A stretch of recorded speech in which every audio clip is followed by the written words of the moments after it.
décembre, la même année, l'eau monte, inonde la ville. Et là, monsieur de Maisonneuve était très pieux, un petit peu théâtral.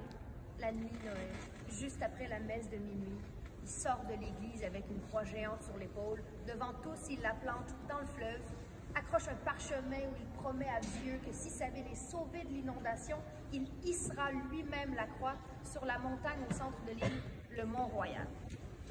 2 semaines passent. L'automne sans fin, et l'automne d'après, en novembre, il le fait, il tient sa promesse. C'est ce qu'on voit dans le vitrail. Il a pris la croix, mais il l'a pas portée seul du tout.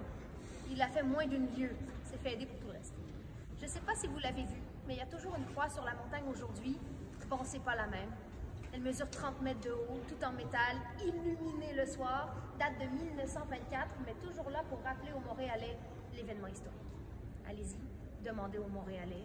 Tout le monde sait qu'il y a une croix, personne ne sait pourquoi. Déjà là, vous en savez plus que la plupart des Montréalais. J'ai jamais su avant de travailler ici.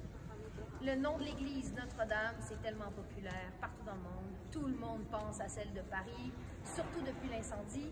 Même à Montréal, c'est pas la première Notre-Dame.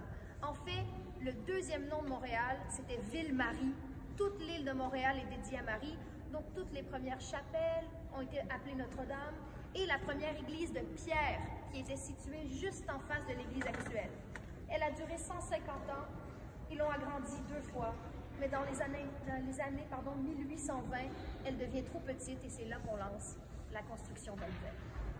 Le plus surprenant à propos de cette église-ci, c'est qu'elle a été bâtie en seulement 5 ans. C'est tellement rapide pour une église aussi grande. 1824 à 1829 et encore mieux, il ne touchait à rien l'hiver. On travaillait d'avril à octobre, 35 mois seulement pour la construction. Et c'est resté pendant 50 ans la plus grande église au nord de Mexico jusqu'à ce qu'il termine la célèbre cathédrale Saint-Patrick à New York en 1879. J'aime toujours ajouter que Saint-Patrick à New York a pris 30 ans à construire, au lieu de juste 5. Les New-Yorkais me disent toujours que c'est à cause des syndicats. Donc, il n'y avait pas de syndicats impliqués dans la construction de cette église. Ce qui fait beaucoup de vagues à Montréal.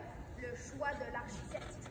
Grande église francophone, catholique, et ils engagent un architecte irlandais, anglophone et surtout protestant. Ça fait beaucoup de vagues à Montréal. Il s'appelait James O'Donnell, avec un nom très irlandais. Architecte de génie. Pourquoi on l'a choisi? Question de style.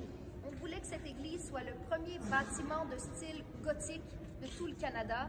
Et il y avait un gros problème. Tous les architectes américains et canadiens utilisaient tous le style classique.